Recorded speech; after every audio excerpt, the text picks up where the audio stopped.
Hello! Hi, Lady Verona. I'm glad you're here to start. Oh, do the things you gotta do. You'll get to see it. Twitch will hold on to the recording for a bit, and then I'll put it to Instagram, YouTube. That's the right media, YouTube, and you can watch the recording. I'm kind of set up a little bit already because I thought I'd be in more of a rush today, but my 1 o'clock appointment didn't show. I'm trying to get out of my depressive slump, and what's the best way to do that but to contract someone to clean your house? Because I don't want to do it. So I figure if I can get the house clean, maybe I'll pull out of the depressive slump. But so far, the first two I've scheduled with to do an estimate, no. They did not show. I don't know what to do. Coolness. Also, exciting news this week, maybe at least for me, is I found my watch. It was in the couch. We found it looking for the remote. It's kind of nice. I've always liked it. It counts my laps for me when I swim. But I also, with all the hand washing I'm doing so frequently with COVID and being in the classroom, my skin starts to disintegrate, crack, bleed, and stuff under it. Hence why I'm also not wearing any rings anymore. So I'm excited for that, but it has this nice little graphic on it, of the dog in the burning house that says this is fine, and it does. So it has the time, but also every once in a while it goes, this is fine, because that's how I feel right now. Things are busy today. I am going to have to limit this to an hour. I don't know how else to get everything else done today. An hour as in I need to be done at 2:30. So you guys got a little extra time because my 1 o'clock didn't show. So, coolness. Let's see, to start off, I'm going to show you a few things from my trip. Just some slow-mo video that my partner caught and some video of me. And then the reference image I'm going to use for this painting. This is probably going to be a 2-hour painting. I have an hour to work. It's going to be a good thing to go because it's a really foggy image. So I'm going to need some drying time between my paint layers. So you're going to get 1 hour of this really focused something or the other. Let's show you. Are you ready? Are you ready for that? Are you ready for this? Yeah, let's do that. Yeah, here we go. I did a thing. I made a folder in my Google Images, in my photos, to show you some things, just to set the mood for you. I thought, some of these would be nice. These are just 1-second videos that just kind of give you a mood of how it was when we were out there and how empty the mountain really was. I know, repeat's no fun, but you get the idea. So let's see this one. This is what it was also like. Same lift. So this is the Burgess Creek lift line that runs. Ooh, that didn't happen in my tests. I did test it. I was like, ooh, people are gonna like this. I tested it. It maybe failed. Let's try again. Let's show you more of that Burgess Creek lift line at Steamboat, Colorado. Cool. Thanks, Google. How about you? This one gonna play? Hey, so a little bit of slow-mo. It's like glitter in the air. The snow is. It was so light, it was falling down and up and around. It was just kind of lovely. That was real. Here's me on a ski lift. Yep, that's me. Do you need to see more? That's me right there. That's me. That's what I look like when I'm skiing. So here I am with the blue hat that I made. I've got my lightweight face gaiter on. It just kind of keeps the cold from being awful on my skin. Got my goggles on. I got my Apex boots, which are snowboard boots with a skeleton so you can clip them into skis. And I'm holding my poles like a relaxed, chill person. I look very relaxed here. And those are my grandmother's poles that she skied with 20 years ago or more. Probably more. Okay? They're lightweight. Those are her poles. So yeah, that's what I look like when I'm skiing. And then this moment happened while I was skiing that made me go, what? So I'm going down. This looks like probably Buddy's Run. or probably Buddy's Run. So it's like to the side, 4 points hot. It looks like I'm just below calf roper. Probably headed, actually I remember this moment, I'm headed towards Vortex. I think I'm headed towards Vortex or Dropout to meet my dad and my partner. And it's, you know, you can see the tree line right there, or the cloud line right there. And so, like, the cloud line is just hovering right below me. So I can see things that are close to me, like the trees you see, but then the bottom of the cloud is right there, right there. Can you see that? Right here is the bottom of the cloud. And then this little hole opened up, and it just kind of looked like the valley was just floating in the sky right at my eye level. And I was like, what is going on here? And so I was like, I need to capture this. So I stop, I take out my phone, and I don't do that all that often on the slopes. I'm not the one taking most of these photos. But this moment of this valley like floating by me basically was happening. It was really just clouds in a hole, but it because of the depth, because the clouds were so flat, it just kind of opened up, and I wanted to capture this. And I was like, I'm gonna paint this one. I can't sit here and do it, it's too cold, there's not enough sun to keep me warm. But here it is, this moment. And it turns out, you guys are gonna find this really rather funny. It turns out, so here's my close-up shot of it. There we go. Here's the painting, right? Here's the painting. Nice, you know, there's a lot going on here that kind of makes it out, you know, it's got a funky shape. It can droop like this. Amazingness, right? This could work. And I might even include those skiers, because those little dots of colors down at the bottom make these beautiful moments. And so here I am, like, looking at this, and it turns out 2 runs over is a friend of mine capturing this image. So I think they were a little bit higher than I was, so the opening was just a little more leveled out. So we're looking at the same opening in the clouds, at the same valley kind of below us. Not even kind of below us, but it looks like it's floating above us, but it's really below us as we stand on the slope. And they've captured this different assortment of trees. So one of these is going to be the reference image for what I'm about to do today. Obviously, this is going to be a little on the hard side, okay? Because this is going to really play with depth a lot when I paint this. I don't know how it's going to go. This could fail miserably. I'm serious. This could really fail miserably. So to help me think through this process, here's an image of me getting off a chairlift. I didn't want to add too many images of my crew. I didn't want to invade their privacy, but here I am. Look at that confidence coming off. I know, I'm just so relaxed. I'm like, yo, what up? I don't need any help here. I'm just chilling, getting off the lift. Easy peasy, right? So it was a colder day, you can tell because I'm in my heavyweight pants and I've got the hat like on and yeah, you know, I'm just like chilling, and I got my like heavyweight gloves on along with my snot saver. Look at me sporting that pink skull snot saver that I made on the stream with you all. Aren't you proud of me? Anyways, so there are some highlights from my vacation.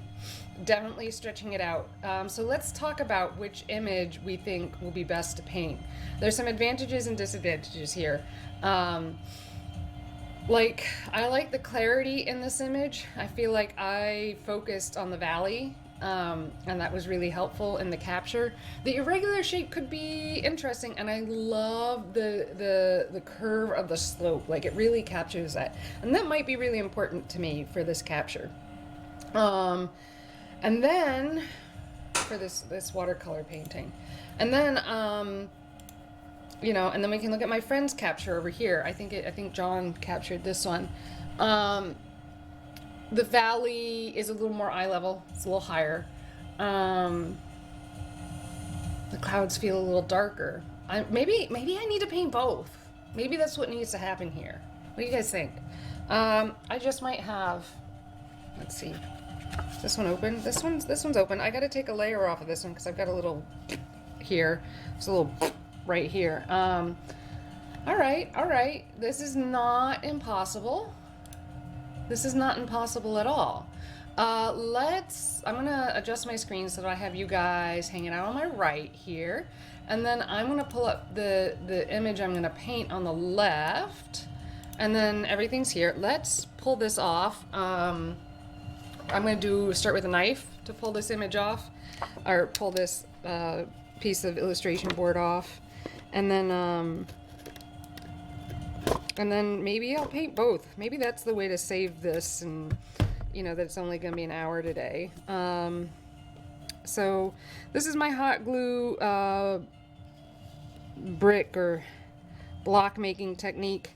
It's a good one. It actually works, and they've held up for. Oh, I pulled 2 pieces off. That's no good. Okay, we're gonna pull 2 pieces off here. Really should. I should be slipping something thinner under here, but I'm just using my finger because I'm being lazy. Here we are, a piece of paper to work with. Ugh, you know what? It's not even like the hot glue isn't even staying on. Like that's not gonna hold down. I'm gonna have to heat that back up. We're gonna use the hot iron technique because my iron's right here. It'll be all right. We'll use the side of it. Yeah. Hold on, I gotta get to it. All right, unplug and plug it back in. I don't know why, but this is what it requires to turn back on after it's been sitting for a minute. I gave a demo last night for my adult art class where I drew a crumpled piece of paper as we wait for the iron to heat up, where I drew a crumpled piece of paper as a shrubbery for your viewing pleasure. You know, here we are. I drew that. Yeah, so we're just gonna wait for that iron to heat up a smidge. I'm gonna really lock these bad boys down and do these little itty bitty paintings, huh? Watercolor is my choice of media here for a number of reasons. I just am very experienced in it. I've been doing it since I can remember. Heck, I can remember. You guys know Bob Ross, right? So I was homeschooled, so Bob Ross was my art growing up a lot of the time. I would follow along with his oil painting tutorials while using watercolors. It didn't work. I really caked on those watercolors to the point that they were practically tempera, but it did not work. I don't recommend that technique. Just if you're looking for new things to try, it's not that. You see what I'm doing here? So I've got probably not really well. Here's the iron, here's the thing. I'm gonna press it together so that it melts and then let it cool. Come on, iron. You turned down way too far? You might be turned down way too far. There's my problem. Okay, give it a second. Sorry. Can I vamp some more? We'll find out. I've pre-sprayed my watercolors here because I wanted them to be soaked and good for you guys.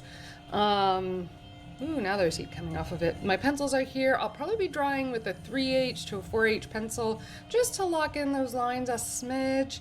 I want to, I don't want to have to deal with a lot of erasing and stuff. There we go. Now it's melting. I can see it happening. Just melting it and shoving it into the pages here. That helps. Ugh. And I'm going to have to clamp it back down. But I've got my clamps right here as if I'm ready and thinking about this all the time. So heat that back up. I had to do this in Colorado to a Soviet era iron that had been to the Soviet Union. I just might show you guys more about that one day. If you're really lucky, you'll get to learn more about that. Okay, so I am melting this down so that it really attaches to that page, scooping it up, and then I'm gonna clamp it down so that we don't lose the adherence, you know, so that everything sticks. Okay, just so that everything sticks. Yeah, like bookbinding glue is probably the better choice here, but it's not like I haven't nailed that. Do you? Here, pass it to the screen for me. Anyways, it's been a while since I made that joke. Okay. Now, are these really on there? So that one looks a little loose. I'm gonna melt that in and then clamp it down so it dries. Dries, cures, whatever, you know, hot glue sets.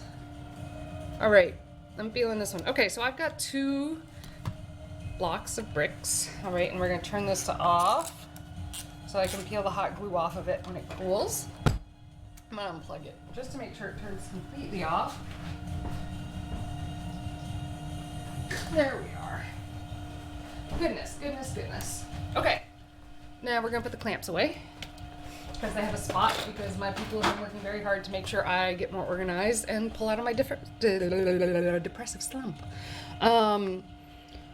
This is not helpful. So, oh, there you go. This one's on the bottom, so I'm assuming it's a little more cool. Look, there's some glitter in there because I did happen to use a hot glue that maybe had glitter in it. You know, because that's who I am. Inspecting the edges. Yeah, I'm feeling good about this. So this will be the first one.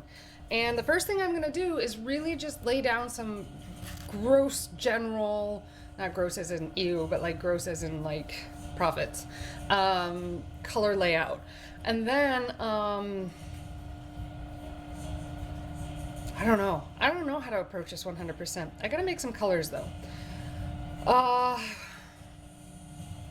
Yeah, so I'm gonna pull up my Arches cat tongue brush because that's my favorite. And I'm gonna either make, I'm gonna make a really neutral looking gray here for this. I'm gonna switch my camera view so that you guys get everything you've ever wanted, including the conversation. And I'm gonna make a neutral gray for this cloud color. I'm pulling up this brown color right over here. Can you see me mixing that? Yes, that's lovely, lovely. I think this is gonna be the secret to making this color. I know, right? There's a secret to making the perfect grays. And then I'm gonna pull from, do I see green in that cloud? I do not. I really see like a pure blue in there, just a little. Not a lot, but enough. That's too much. That's called a lot. That was a dramatic change. Well, it's not wrong. More of that brown back in. And this is it. All right. This is the gray I wanted to make. Cool. So I made the gray. I thought that was going to take longer. I really did. Okay, let's do our sketch then. Give me at least a 3H. Here we are. And here is the pencil sketch about to begin. I am currently looking at the other person's image, not my image that I took that day. And let's see if I can kind of describe the composition here in line. And it's definitely going to look a little bit like a ski slope, like something you could ski down. I'm hoping I capture that this has depth to this image. No, that's wrong. Ah! Okay, I need my eraser. Needed eraser here that you don't rub the page with because we don't want to ruin our paper texture. Was the screech a little dramatic? It might have been. It might have been. So what I got going on here is really this kind of sloops. I'm sure it's a technical word. Sloops over here. This kind of pulls forward here. I don't really need to define the edge because placing the tree will do that for me. Cool. And it is more narrow than I really gave it credit for over here even. So you get that winding, like turning of a ski slope. Okay. Now how tall? So if that's okay. And this is my trees over here, and then I get some like trees coming up here-ish. Yeah, because they're closer. That's the basic placement of them. We'll get some details through those trees because like they're the aspens, right? There's a pine tree shore right here, and that's gonna like really define the edge of this canvas. That's a lot of tension right there, but I'm okay with it. And that'll really help if I can erase what I did here. Okay. And then this one starts with like a pine tree here that goes up almost singularly. It's awkwardly almost in the center of my canvas. And then there's like a little tree here, but it's a deciduous tree. And then more here, and another pine tree, much smaller one here.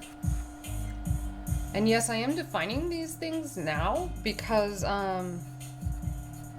this is a different kind of tree. I don't, this is, well, it's an evergreen, but it's sloping different. It's got like slope to it. And it's right here, and it's slanted. And then we have what appears to be a beetle kill tree right here that's really going up high into this canvas. Like, this tree is close to us, it's real, it's there. And right here's another one that doesn't quite go as tall, but it's there. Another deciduous, right?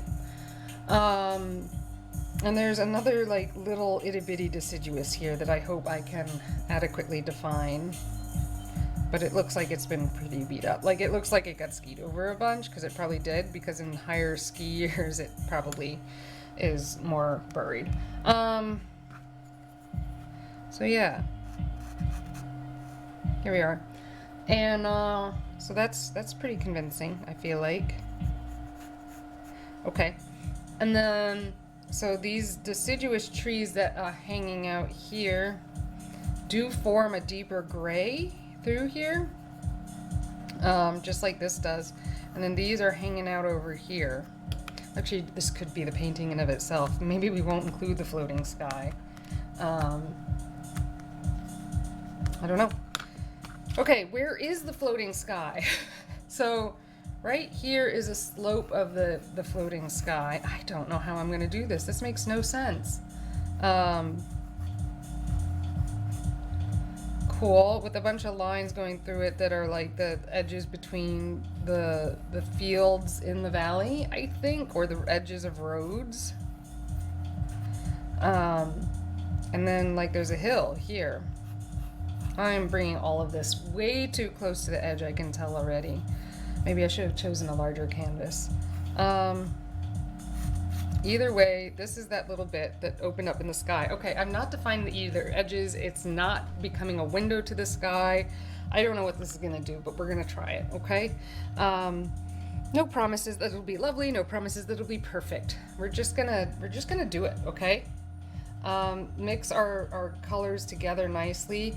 I'm using the cat tongue brush right this second, quite on purpose. And the whole thing has to have some kind of gray on it, okay? And we're gonna really throw that on there. In order to define the cloud a little bit, we're gonna need this. Now, if I can control where the water goes, keep your fingers crossed, it will get darker towards the horizon, unlike the painting I did the other day that was clearly lighter towards the horizon. And maybe that's how we know that there are clouds in the sky, is that the gradient kind of changes. There we go. That's not too bad. Cool. And the gradient is definitely at the bottom. I'm gonna bring it up over here just a smidge. The paint isn't wanting to stick completely. I've probably got something on this. Cool, there's the cloud. Okay, it worked, y'all.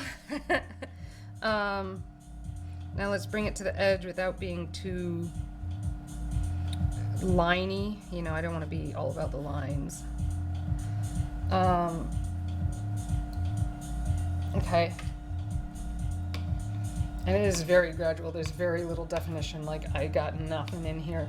I'm gonna take that gray I made and we're gonna shift it slightly bluer using the Prussian blue. Throwing that into this color will make for some fun. Yeah, decidedly more blue. And then I'm going to shade this slope just a smidge so that we understand more of what's going on here. It's a little on the dark side. But it's there. I'll probably dab it up a smidge. so that we get, and there's like this, it's kind of mogully. I'm looking at it and it's mogully, so not the character from Rudyard Kipling's book, but the bumps that you ski on are called moguls. Okay, I need a paper towel. There we are. And I want to dab that up because that got heavy real fast. And the uneven pulling up of the color with the tissue like this is a beautiful technique. It does good things. See that? Not bad. So you want to see where it is? Is that good? Maybe I should bring that field of view in a smidge. Yeah? Can you see it? Probably not because of my logo. That's a better spot, huh? At least for this camera. It's not for this one. I can bring that camera in though. Better? Okay. Now we're at the stage where it needs to dry. Hence why I was like, maybe I should do 2 paintings here. Okay. We're gonna let this dry. I'm gonna set it aside right here so you can kind of watch it. And I'm gonna put this one right here. And we're gonna pull up that other photo that I took. And this one's gonna be a little different. And we're gonna try and get it smaller this time. Kind of step back, see more of the slope, and capture what it is we're doing. Oh, and I should take pictures. You know what? I didn't take pictures last time, so I couldn't put them in my Biosci Creative Instagram. I need to put the pictures in my Instagram so that, here we go, I'm gonna do it. And I've learned that my Instagram photos do best if my palette is in them. So, just saying. I'm gonna try and get the palette in them. But people like my palette. It looks old school. What does that mean? I guess I'm getting old because I don't recognize it as old school. Anyways, all right, so now I'm gonna start the second image while this one dries, okay? And we have a half hour left in today's stream, so this is speed painting, okay? Like I said, I was gonna do this fast. Let's draw this line. I'm gonna exaggerate the slope a smidge, but only a smidge, because, oh, bring it down a little more. There we are. People are getting used to these images with like curved horizon lines because of like all-around camera type stuff, 360 cameras, which is cool. I'm glad they're used to it. That's not what's happening here. I am not using a 360 camera of any sort or type. This is the curve of the slope. And so, you know, on the sides, there's often these like little jumps, and I want to make sure to get that little jump because it's kind of adorable. I love that little jump. And then there's, you know, more going down here. It's not quite that big. All the best spots to jump, they've really put signs that say slow down, which is really annoying. Do I sound like a punk kid? There you go. In 5 minutes, I can, you know, sound like a punk kid and an old fuddy-duddy in the same moment. So here we are. Can you see? You probably can't see. Here we go.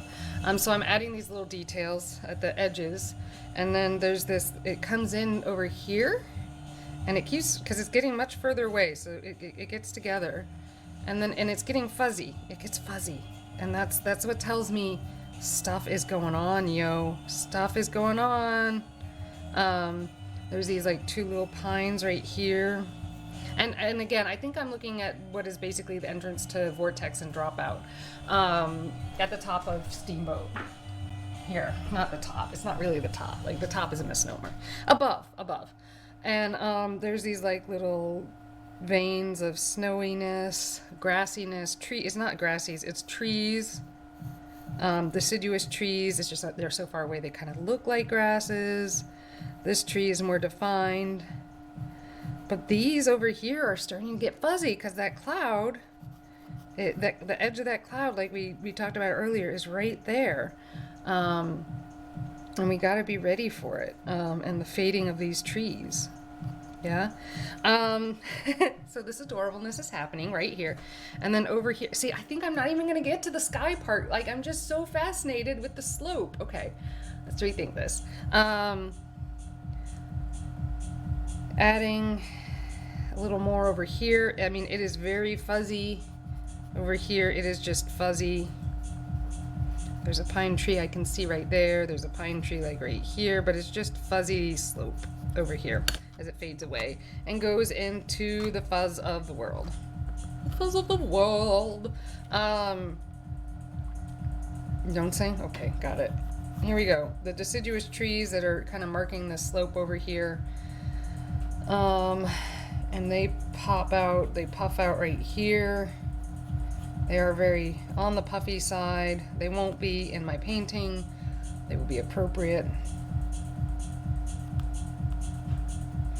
And then I kind of do this number, and they're in front of some of these more deciduous or more evergreen trees rather. So we got these two taller narrow ones that just kind of get lost in the deciduous trunkiness. And then this one just kind of begins to emerge itself. It's a little more defined. It must be a little further forward. And I think there's like, must be a little path through here because it gets a little open. And then I keep doing that, the deciduous. Then the evergreen, just kind of the pine tree pops right back through here. Really well defined with lots of happy snow on its branches. Okay, and that's the slope, way down. And there is a dude in red right here, and I feel like I want to include him. There's like a dude in upside down yellow right here. I want to include them. Then there's this like woman in like teal over here. I'm gonna pull her down so she stands out against the trees. I say woman because I think I know what the colors are that they marketed the ski equipment this year. Then there's this really itty bitty yellow person here. Bright yellow. This yellow is gonna repeat. This is the opposite of this person. And then we've got this like triangle wedge guy going down the mountain. You know, a real noob. You gotta start somewhere. Okay, and now we're gonna open up the sky. Okay, in reality, this open window was over here somewhere, but I'm gonna add it right here. And we're gonna do this gray thing again. And it's gonna be the funky shape that it is. Yes, funky cloud opening. Cool. Just like that. And so if we can get the sky really flat gray, I think we'll understand what's going on. And then, so in that funky opening, we've got the slopes down below in the valley, right? And there are these moments that we need the details of. And they're probably roads and that kind of thing. It's probably Emerald Mountain, you know, the mountain I painted the last time. When you're up on the mountain, Emerald Mountain is just what you see. It just is. You're always looking down at it. You're above it and just enjoying life up there. There we go. Just little bits over here. It just kind of has this fluffy feeling to it. It's going to be really interesting to try and capture this and lay that snow that's in the valley behind the cloud. But we're going to try, okay? We're going to try our darndest to get this in here. There we go. And that's it. So now I'm going to lay down, well, I'm going to pick up some of this because this needs to fade. So I don't want there to be a strong line there. So I'm going to pick up where I want there to be some good fading. And everywhere the cloud is, there's going to be fading and edge blurring. It's true. And then I'm just going to have to work off a memory of what I drew here. Yeah?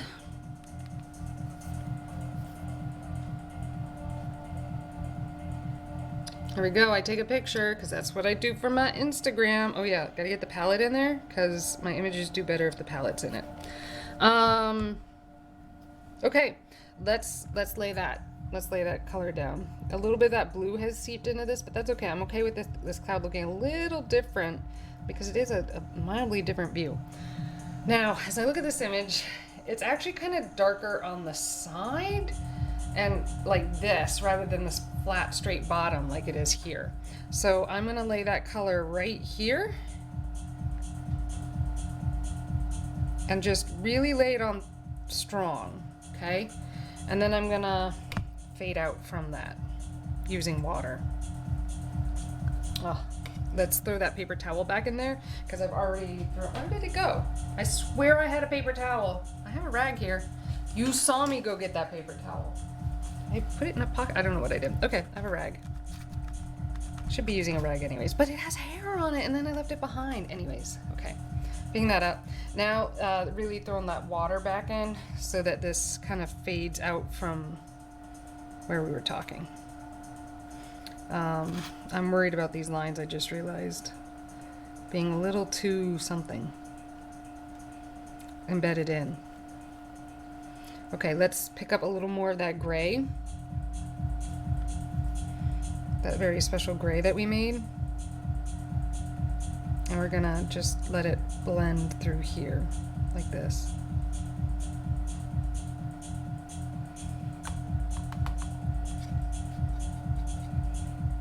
And so remember, when you're working with watercolor like this, it's always darker on the page when it's wet. So don't freak out if it's getting too dark. I do that a lot and then I end up having to blend and do more work because of that. It's a weakness I have, and if it's a weakness you have, just remember this is darker than it's ultimately going to be. There we go. So we can see that gray just kind of floating in and around that image. Now I want to get some gray even up to the clouds, even if it's not a lot, because that white in there is gonna have to be pure white. I can't figure another way around it in order to really sell that valley aspect to it home.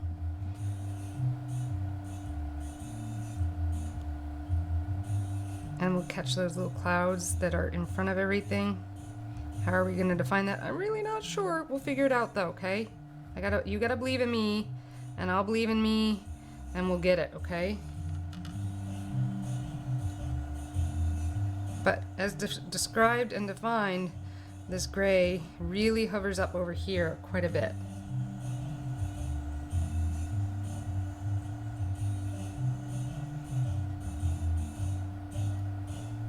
Cool. Now we're going to talk about that slope. It really does fade into itself. Fade into the cloud rather. So I'm going to pick it up right here and help it blend with just some water. And blend it into that slope. And then using a smaller brush, no, not smaller brush, I give up. No, I don't give up, I'm changing my mind. I'm going to pick up some more of that color. And I'm gonna define that little ski jump bump thing that we had happening, because it's defined in that same color. There we are, and it's coming out more blue. Cool. So we're gonna have to use a little more blue everywhere. Excellent.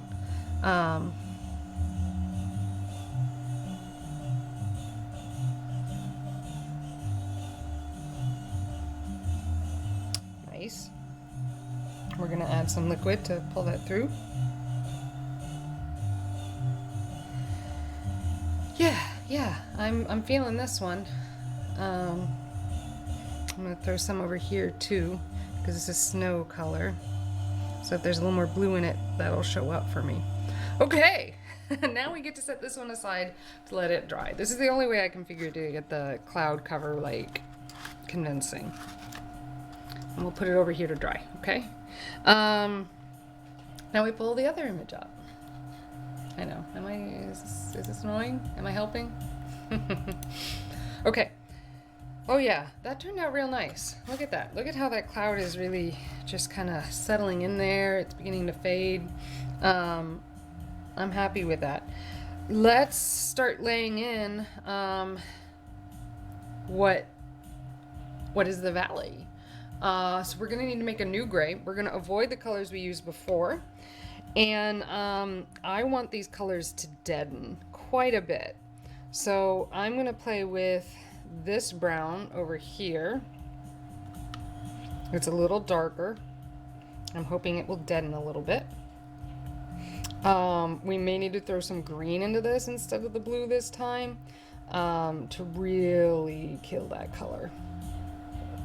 So I'm gonna pick up that green and we're just gonna, oh, it turned out way too green. Okay, see, that's too alive. That color is way too alive. Yeah, can you see that? Yeah, maybe if I like do something funkified. Here, we'll move the palette. What am I doing? What am I doing? Here we go. That color is way too alive. Can you see that? Way too green. So we're gonna grab some like brick red-ish and throw that in there.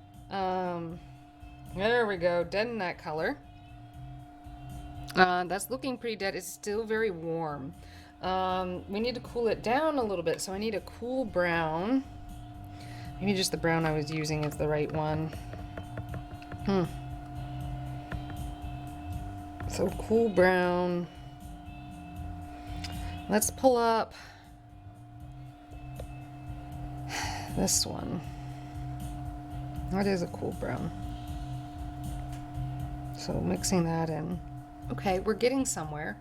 Yeah, this is it. That's the color. Okay, and so in the center of this cloud is where the most color really happens, because it's fadey, it's blurry, right? So I'm gonna start my colors here and let them set there for a second.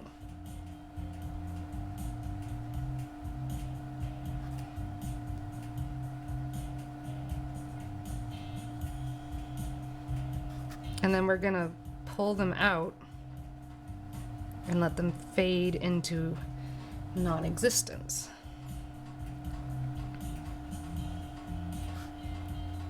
Okay, see those colors? We've thrown them down already. I'm gonna pick them up. Watch this. I think this is gonna work. I hope this works. Okay, so I don't mind the little blurring, the texture that's occurring. Okay, well I kind of mind that, but that's okay. That's not what I planned. Cool, let's work with it. Pull it out over to here and over to here because it needs to fade away. And this needs to fade away. Okay, so we're just owning those tree textures and just blending them into the cloud. I think that's what we're doing here. Yeah, see, look, it's a valley. Does it look like that? I don't know. I don't know if this is working. Told you this was gonna be a real challenge. Let's take a smaller brush and pick up a little more of the color and then drop it in the center to help define some of these things, huh? With more clarity.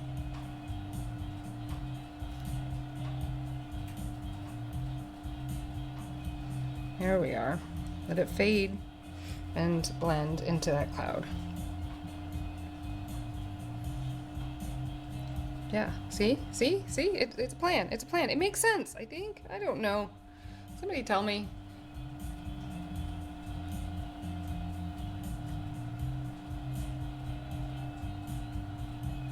There we go.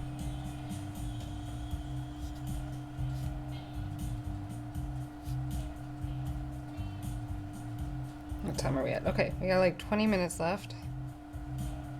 We'll see how far I can take this, huh? Really throwing some detail into this, the valley.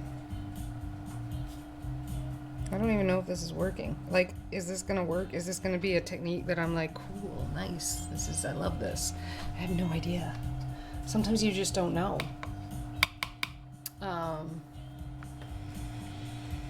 Okay, so looking at this, the next thing I'm gonna do, so it's gonna be a similar color to what I just made. But actually it's gonna cool down a bit. So we're gonna take some of that color, throw it over here, grab that Prussian and add it in. Ooh, that's way too cold. Okay, grab those two browns that I was pulling from earlier, throw those in. And let's see what we come up with that Prussian. See, there it is. It's a very similar color, but it's on the darker side, yeah?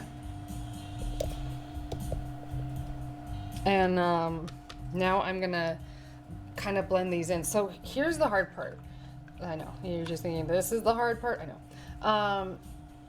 I'm looking at this image, and the whites of the trees are still there, and they're equal to at least the cloud's grayness. So how do I keep this white? Not sure. Not sure. I gotta think. I'm gonna throw some more water into this to lighten it up so that if I make these mistakes, it'll be okay. I'm remembering my choices. So I'm just kind of laying these colors down in a gradual way. And they do seem to gray out a little bit in the distance. That's just life with this stuff. And then they have some darker points. Now over here, again, it's fading even more, so give me more water. Painting in layers, man. That's all this is really coming down to is making sure we're painting in these layers. And you know, of course, it's going to be darker and more defined down closer to the ground where I am because I can see more going on. But it really begins to fade as it goes down the slope.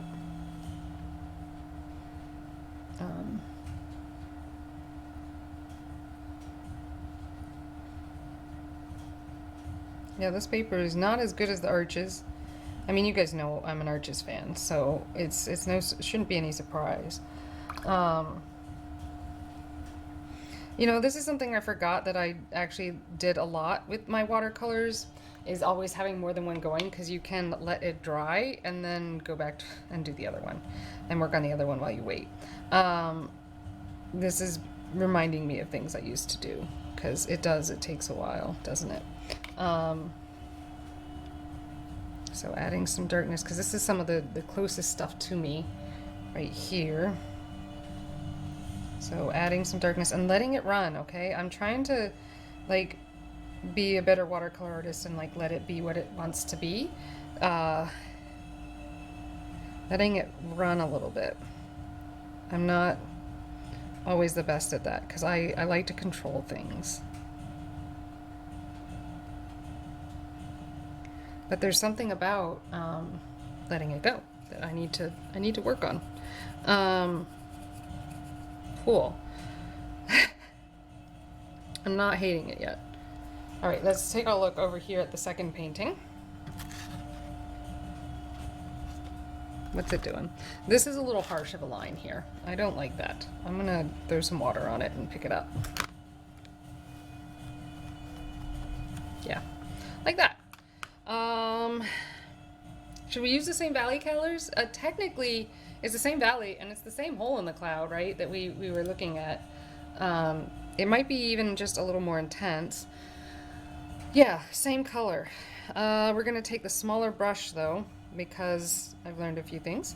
And again, it's gonna be the darkest in that center point, right? And then it kind of fades.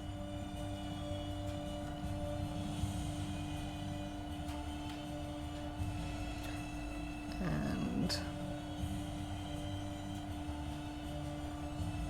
there we go. See, believe in yourself. I believe in myself. I don't know. I mean, this could turn out horribly. I'm telling you I'm believing in myself while I'm like really, really questioning whether I'm making the right decisions here. But this could turn out horribly. But you know what? That's the thing. As an artist, everything's an experiment until you say it's not. So don't hate on yourself for doing an art thing that doesn't work out. That's my philosophy for you today. I feel like I've said that like a lot, but it doesn't always stick to people's heads. You're back. Hi, Lady Verona. I'm painting 2 watercolors at the same time, so I have time for them to dry in between. And trying to do it well. I don't know how much longer I'll be on. No, I do. I have like 10 minutes basically left in my ability to stick around. But there was this really cool moment when I was out skiing that like just kind of spoke to me and spoke to another person. We took the same photograph at the same time of this hole that appeared in the cloud as we were looking down at the valley. And so I thought I would attempt to paint that hole in the cloud from both perspectives, really. So that's what I'm doing. And because I need drying time in between on these really tiny canvases, it's really helpful to work on two at the same time. Now I'm going to bring up an even smaller brush. I do love the long line brushes. They're something I often gravitate towards. But the precision of the tips, actually I'm going to take the other long line. I want to take my number 2 here. And because the valley is going to be the clearest in the points furthest from the cloud edges. Because the cloud edges are blurry. It's like the experience that happened, like the heavens opened up and the valley below was lit. And I wonder if it did one of those like ray of sunlight thingies that you often see in like wide open plains where you can see forever, where the clouds just kind of open up and the sunlight pours through. I wonder if that's what it looked like to everyone else below. I've always wondered what it looked like to be in one of those things. I didn't think it looked like this. I don't think this is what happened here. I really don't. But it could be. It could be. So just a little clarity on this valley down below. Blurring it towards the edges because the cloud, the mist, the water moisture in that cloud just kind of defined the whole scene. I really don't know if it's going to come through though. So the tilt of this is causing me some problems. Let's tilt it this way because I want those pigments to gather there and not where it was gathering. Oop, I got a drop. Okay, we're good. Right in the middle there. Okay. That's not a bad valley. I have to say so myself. Yeah, and then there was light. Yeah, I don't know. I remember things like that.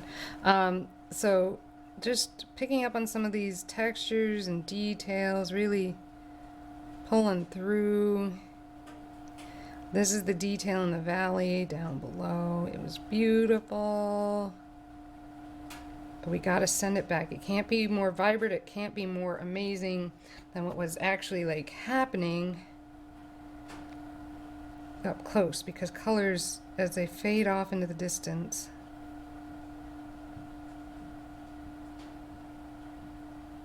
become less vibrant.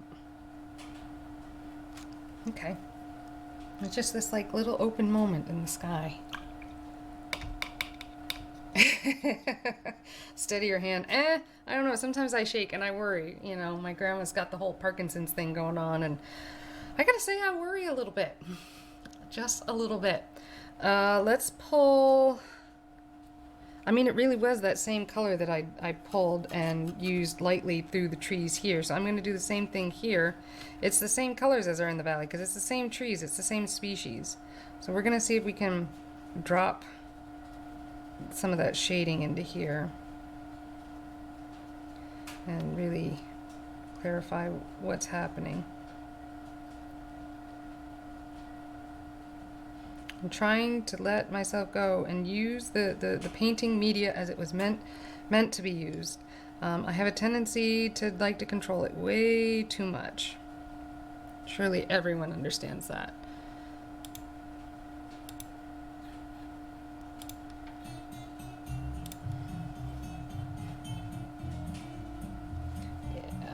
We'll keep doing this. Keep blending it out. And that's the nice thing about watercolors. You don't have to like add white or another color to blend it. Just add water and it just really blends on out. And sometimes my best watercolor moments are the ones where I was like rushed and let it go and didn't go back and fix it. Like in the hot air balloon paintings I did, like there are a lot of bloppy, blotchy hot air balloon but it totally comes together. Like I see tons of blotches when I look at these hot air balloons, but they totally come together. You know what I mean? So much blotchy, but they look like hot air balloons. So where's the problem? Oh, see, this is a lovely moment that's happening right here. Oh, and you can't even see it. Here, I'll switch views. Here we go. Lovely moment happening. Lovely moment happening right here. Yeah. I like that. And if I can work with it, maybe I'll be a better artist. That's what it comes down to, is I just want to be the best artist ever. No, I just want to make a living doing this. I don't even have to be the best. Like, screw that. Nobody's gonna call me the best. But I got a cloud. Oh wait, let's I'm gonna give this a second to dry, and then I'm gonna pull this in. And I want to add some details to that faraway valley, because I learned some things on the other one. So if we add some detail up in here, I think people will be more convinced that this is what's happening.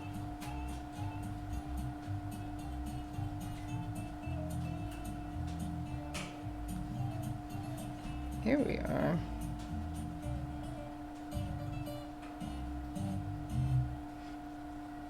Cool. I am kind of getting to a point though that I just gotta let them both dry. So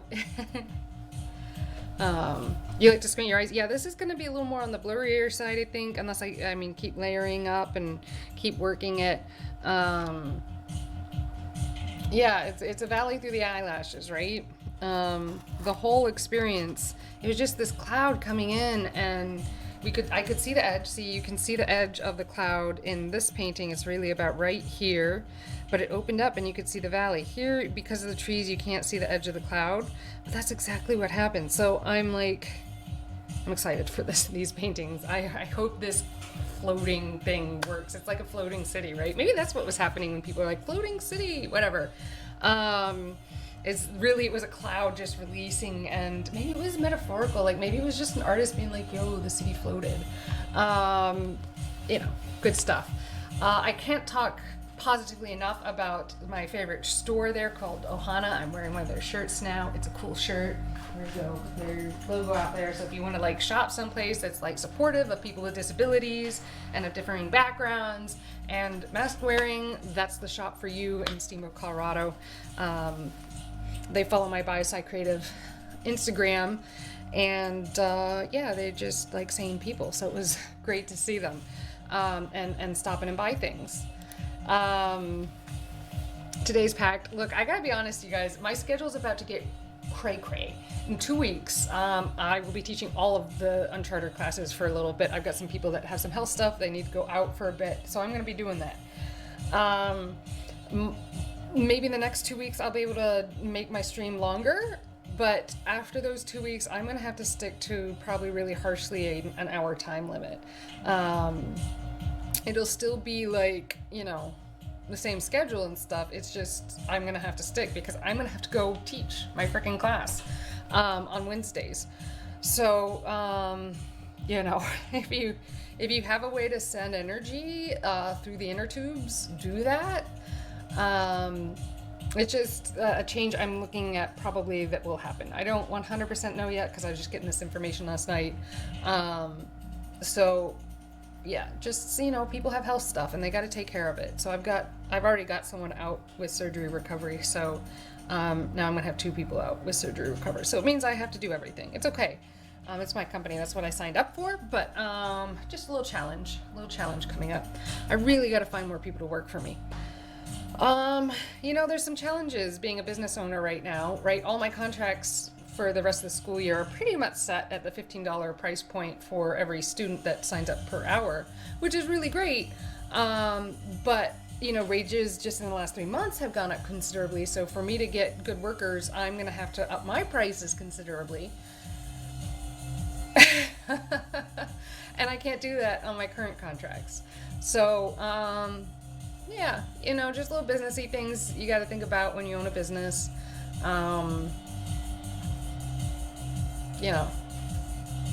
Whatever. What else do I have going on? I went skiing Saturday at Killington. They made 10 more feet of snow, I think, since I was last there, which is cool, except for when the wind blows it all off, suddenly it's an ice mound, and it's not fun to ski. And they grade their slopes a lot differently than Steamboat. They do like blacks as steepness grades, not challenge grades. And you can be going down a not so challenging steep run, but it's called a black. Or you can be going down a green or a blue that's full of giant moguls and your knees are killing you. So my knees are killing me. As we tried to find the routes down the mountain that would hurt my knees the least. But it was still a delightful time of skiing. I think for the first time in my life, I was the warm one, and I gave my partner warmers because I saw the weather and I was like, this is going to be freaking cold. And I dressed really well, so that was fun. And then, stopping to see my partner's great-grandfather who lives in the area, and that kind of stuff. Delightfulness, happiness.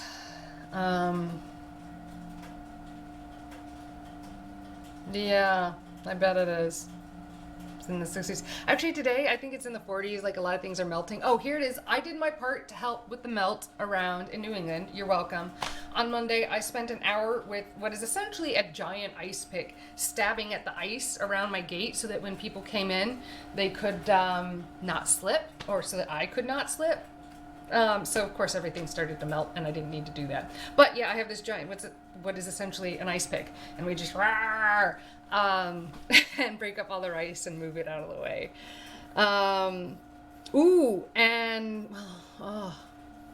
don't know. I can't mention that right now. I don't have enough information. Never mind. Future conversations. I'm going to put my sweater on though because I'm getting a smidge cold. And I gotta go to the grocery store, pick up pharmaceuticals, come back for a meeting, come back for teaching, come back for, my life is about to get crazy. Ice sculpting? No. I just took a giant, a human-sized ice pick to my sidewalk to break up the ice. Those of you that don't live in, New England conditions may not be aware that that's a thing you have to do. Just saying. So, yeah. I'm in my final minute. I'm so glad you signed on and said hello. I miss you. I'm glad to be back. We'll see how crazy my life gets over the next few months. Yeah. All right. Peace, love, and science, as always.